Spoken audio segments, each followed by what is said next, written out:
Let's have our seats in the presence of the Lord. Welcome everybody to the presence of the Lord this morning.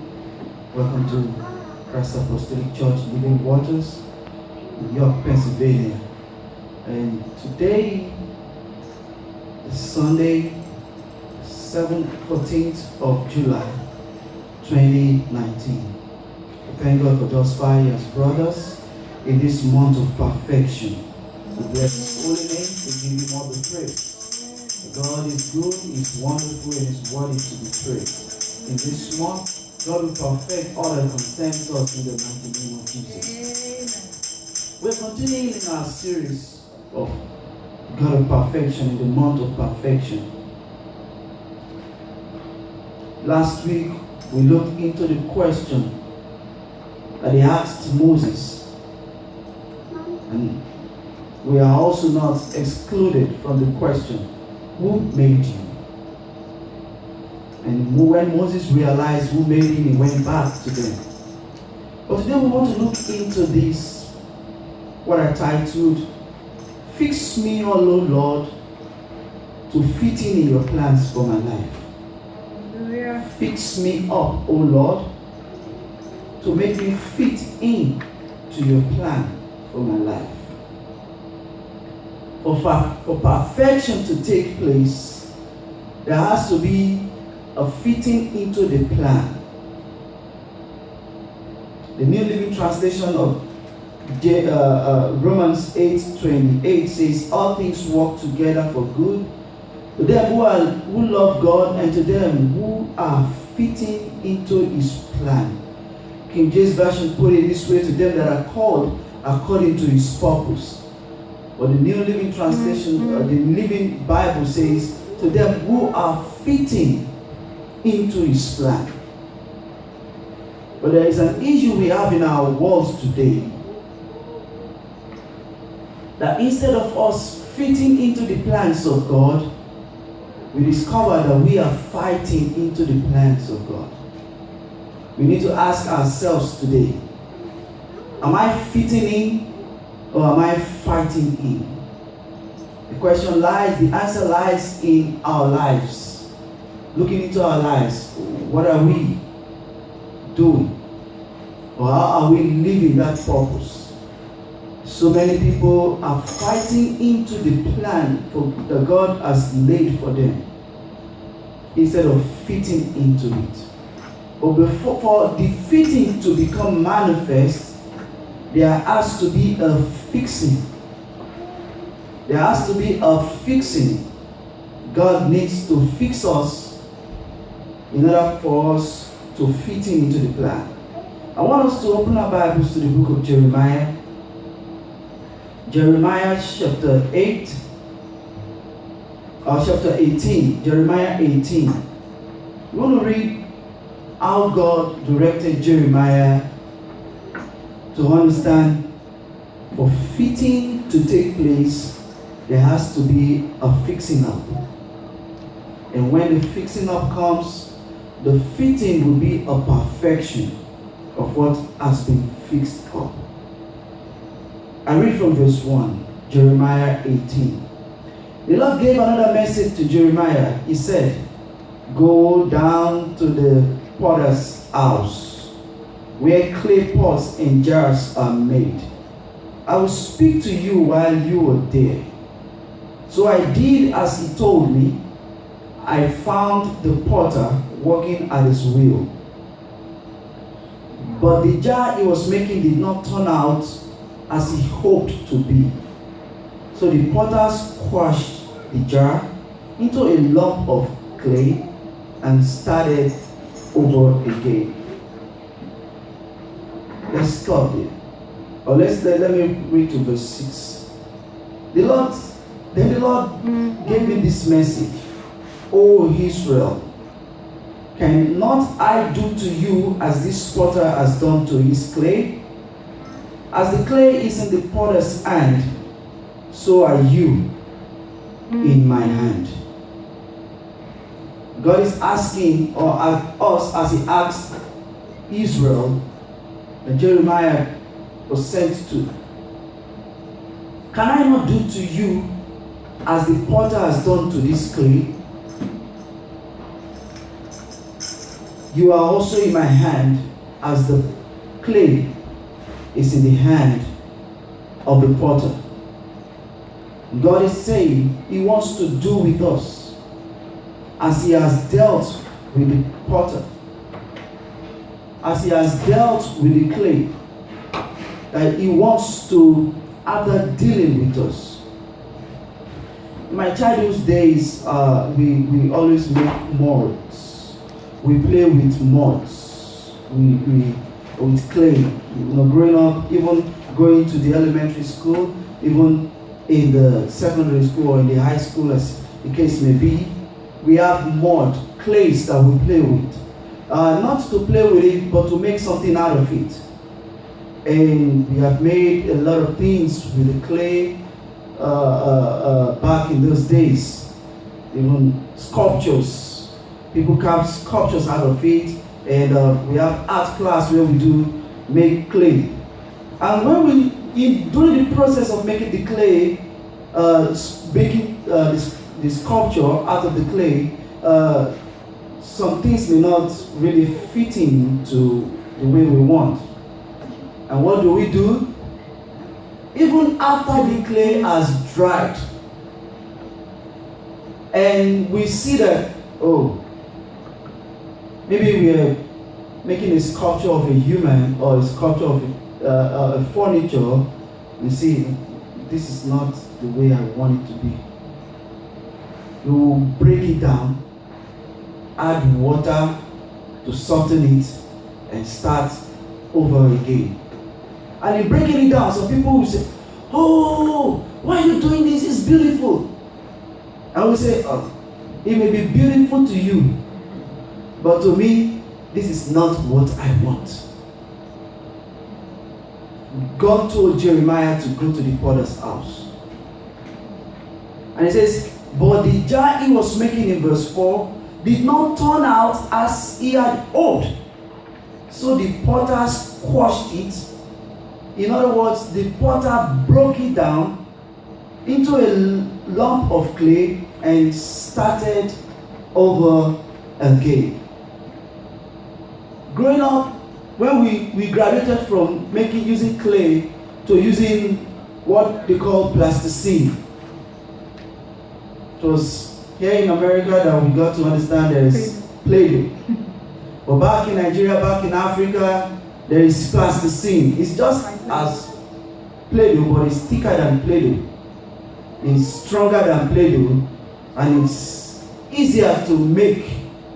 Sometimes you use Play-Doh and Play-Doh wrinkle in your hand, and but plasticine is like rubber clay. It's easier to make, and we have made a lot of things out of plasticine. And in that plasticine, even after making it, people have seen, this is a very good masterpiece. And you look at it again, that place is not. You squash it, and you start over again. The delight of the one doing it is in making it, building it up. There's always that delight in the art class, making something out of either the clay or the plasticine. You don't care about the time. You don't care about the weather. All you know is you're putting something together.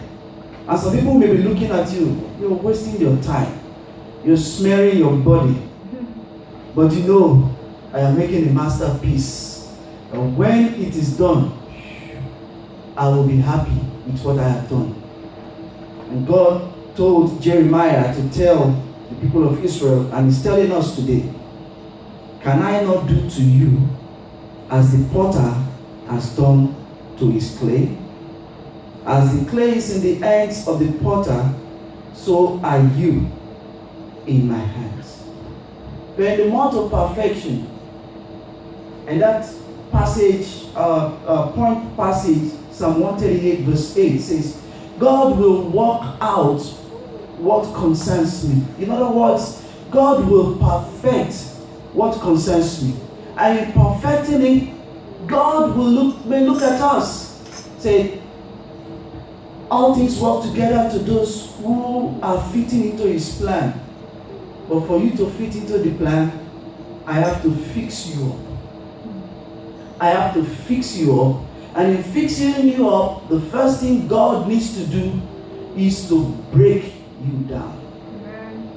God needs to break us down to fix us up. Because in the process, let me use the analogy of the art class also. In the process of you trying to fix up a clay without breaking it down, you will discover you are using a new, a new clay to attach. Maybe you are making a sculpture of a human being, and the head is what you want to fix up. You now take the head and maybe you fix another ear to the head, or do something to the hair, or you patch it. And in patching it, you discover you have a clay of different colors. Now, instead of it coming out perfect, people will be now seeing the defect, the colors. Oh, why did you use a different clay for this head and use a different clay for this hand? And God says, no. For it to come perfectly, there has to be a total breaking down, so that everything will blend. Otherwise, there will not be a blending. Instead, there will be people will be seeing a blemish instead of a blending. But those who do not want God to fix them up, we always have that blemish. And to them it may be perfect, but to the world, they will be seeing the blemish. Oh, this is not right. Oh, this is not right. Because God has to do the breaking down, then the fixing up. The potter has to break down the clay. It says, I use the word in my version of the New Living Translation, he squashed it. He squashed it. To squash something means to break it down completely. God did not say, oh, I am making a sculpture of a human being and the leg is not perfectly right. Let me remove the leg and put another leg. It says he squashed everything. Oh, the head is not really what I wanted.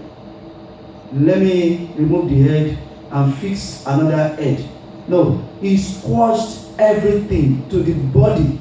Because in making of a new head, it has to blend with all parts of the body. So that it will not be a situation when you are now making a new head, the head will now be bigger than the body. And people will now be seeing, oh, what you made has a big head and a small body. Or what you made has a small head, or one hand is longer than the other. But there has to be a breaking down. God said, as the clay is in the hands of the potter, so are you in my hand. For God to work out His perfect plan for our lives, God needs to break us down. The book of Psalm 51 says there is only one thing that God desires. He does not desire the sacrifice. He does not desire the offerings. He desired a broken spirit. A broken spirit that He Himself break down. Because if God says, okay, you break down yourself, there are places we will not want to break.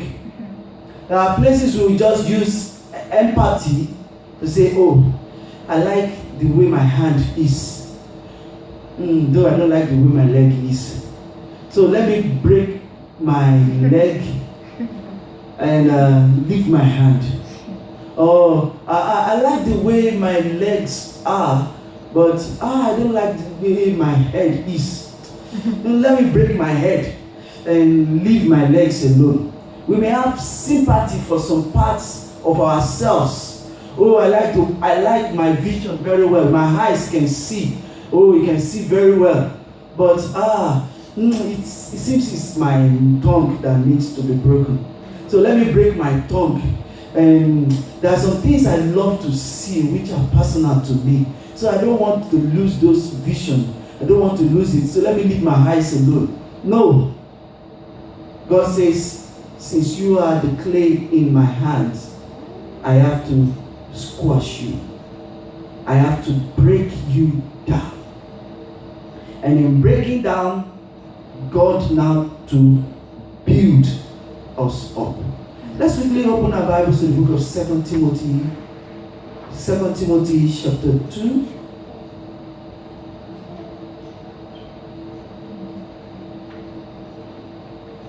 Second Timothy chapter 2.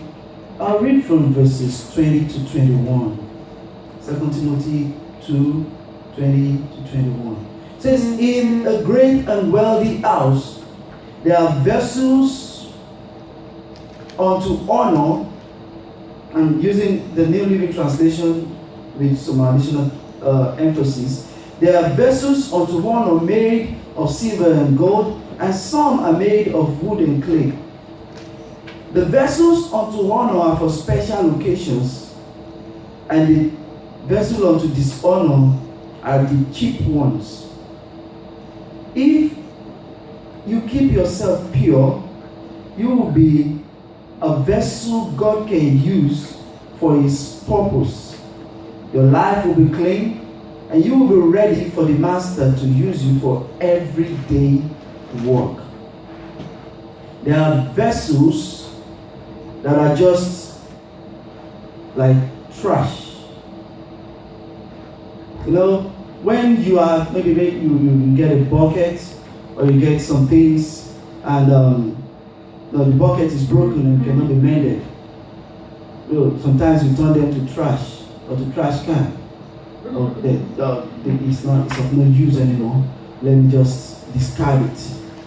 And because you don't want to discard it fully, we turn it to a waste basket. The only thing they are used for is to get junks, is to get waste. And it's sad to say today that some Christians, the only thing they are useful for is to get junks, to serve as a waste bin where people dump trash into. But God says we are treasures in a treasured house. Amen. We are not supposed to be a waste bin or a trash can where people will just dump trash because that vessel looks like a trash. It is broken, not fully broken, and it's not mended. But God says, if you keep yourself pure, make yourself pure, you will be a vessel unto honor. Even a little baby as little as 2 years old, if you give that baby a gold-plated or golden plate, or golden bowl, or a golden mug or jug, the baby will not take it and say, I want to poop into it, or I want to pee into it. We'll be looking at how glittering this something is. But just give the baby a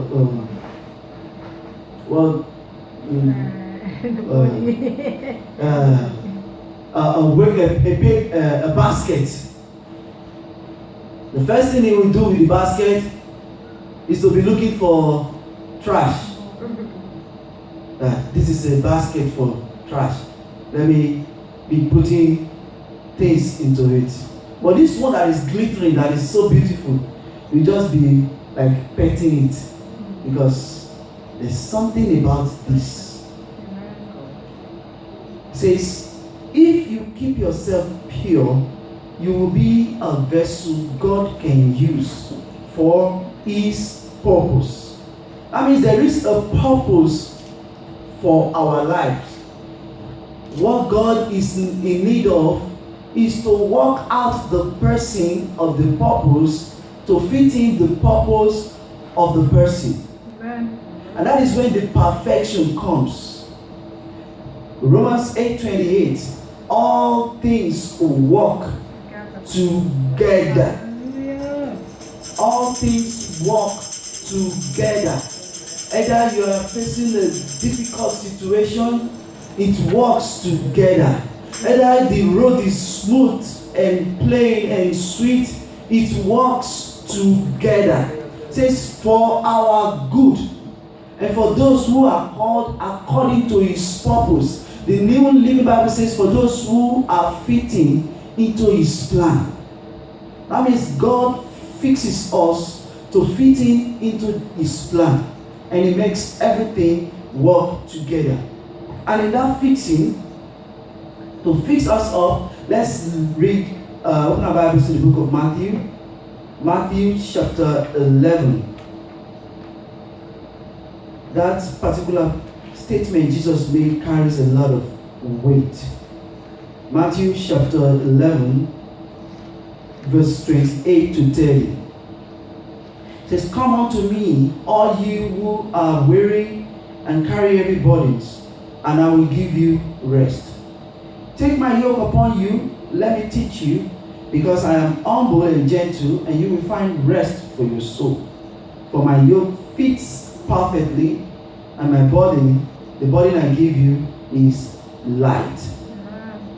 My yoke fits perfectly. Now the question we need to ask ourselves is, why would Jesus say, "Come all those who are labored and heavy burdened, and to come and take another yoke"? Like there was a time somebody was reading this particular passage, and he says, Jesus said, "Come unto me, all you that are labor and heavy laden, and I will give you the rest." And everybody was like, "Which of the rest? We are already carrying everybody. You want to give us the rest? The rest of the burden or what?" No, he says, "I will give you rest. I will give you rest." It's like you traveling or you coming with something. Let me use this scenario. On the highway, there's always a portion, especially for those the 18-wheelers and the big truck. You see the sign on the highway, they call it rest area. The rest area is just to take time out to relax, refreshing yourself, because your journey is still far. But in that rest area, they have put it a sign. There is no lodging. It's just a rest area. So don't prepare to sleep in the rest area, because some other people will come and honk behind you, say, I need to rest also. That was the first rest God said He will give you. Rest for the journey ahead. It says, "But come unto me, all you that have this trouble." You are finding it tough to fit into the plan of God for your life. You're finding it tough because the plan of God is a sure plan. It says, "The plan I have for you are for good and not for evil, to give you a future and a hope." The plan is already there. Amen. But He's asking for the person of the plan to fit into the plan for the person. Question again is, are you or am I fitting into that plan, or we are fighting into the plan? So many are fighting into the plan like a square peg trying to fit into a round hole. It won't fit. But for the square peg to fit into the round hole, there has to be a reshaping. Back in our days, growing up as an elementary school kid, we have what they call sharpener that has to sharpen the pencil for the pencil to begin to do what it is expected of the pencil to do. And behind, at the back of the pencil, there is also an eraser. That when the pencil writes what does not fit into the book, it has to clean it up through the eraser. And God is saying, I want to fix you up. God is saying, I want to fix you up. And He's calling, come. Come, let me fix you up. He says, I will give you rest. I will lift the burden, but you have to drop it. So many are coming to Jesus, still carrying the burden of their brokenness. Still carrying the burden of the broken pieces. Still carrying the burden of the shattered life. Still carrying the burden of being a victim. It is sad today that we are celebrating victims in our world instead of bringing the victory out of the victims. A lot of people will come out of, I have been victimized. I have been victimized. But where is the victory in the victim or the victimization? Even after receiving justice, people will still say, oh, I was victimized. But where is the victory in that victimization? Where is the victory in that scar? A lot of people are carrying the scars around today, where they are also supposed to be seeing the star. Jesus is saying, come, let me fix you up. You've been broken, shattered. But there is a song that says, give them up to Jesus. Shattered dreams, broken lives, broken hopes. Give them up to Him. Let Him fix it. You will turn your sorrow into joy. Amen. Let Him fix you. Amen. You are like the potter in the hands, are like the clay in the hands of the potter. Let God fix you. Amen. And in fixing, it will be removing some particles. That was the proclamation of Job in Job 23:10. It says, for He knows the way I take. After He had tried me, I will come out as gold. Amen. The trying is not, testing. No. He said, in other words, He says, after He has fixed me, I will come out as gold. God needs to fix us up in order to fit into the plans He has for us. And that is where it will lead to a perfection. It says, take my yoke upon you. The yoke is when you gather two bulls and put a large stick on them. One has to control the other. In those days, in the Middle East world, they yoke two oxen together. One will be the lead oxen, the other one will be the backup oxen. And where the lead oxen, who has already known the way, who has already been brought up or been led as a backup before, he has already known the way the farmer needs to go. Then they attach the other ox to him, and he now leads. Says, take my yoke, let me lead you, let me fix you. I know the way, because I have made the way. I know the plan. I know the route. Let me fix you. He says, now because my yoke fits perfectly. Amen. It fits perfectly. You may be complaining, I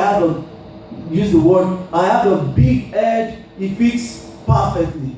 I am so small, nobody noticed me. It fits perfectly. I have been broken. My leg hurts. It fits perfectly.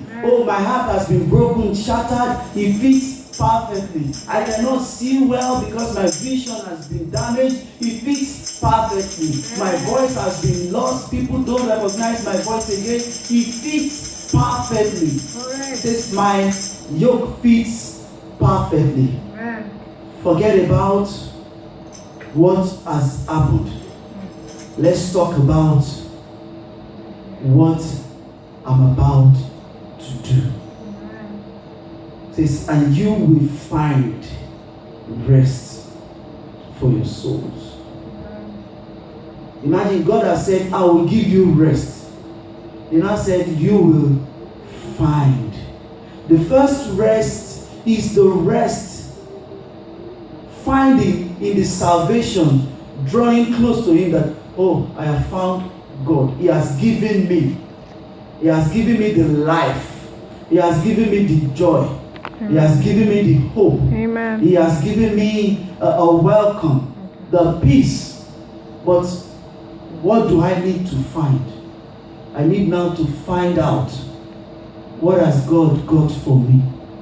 I need now to find out what has God got for my soul. I need now to find out, now what is that plan? Since He has now fixed me, now what is that plan that I need to fit into it? It says, you will find that rest. Amen. You will find that rest. Amen. For your soul, for your life. You will find that rest in the name of Jesus. Amen. It says, come, for my yoke is easy. It perfectly fits. And the burden I give to you is light. But for you to have all this, there has to be a brokenness. For Him to fix us, He has to first break us. And for Him to break us, we have to come to Him. And for us to come to Him, we have to realize we cannot do it on our own.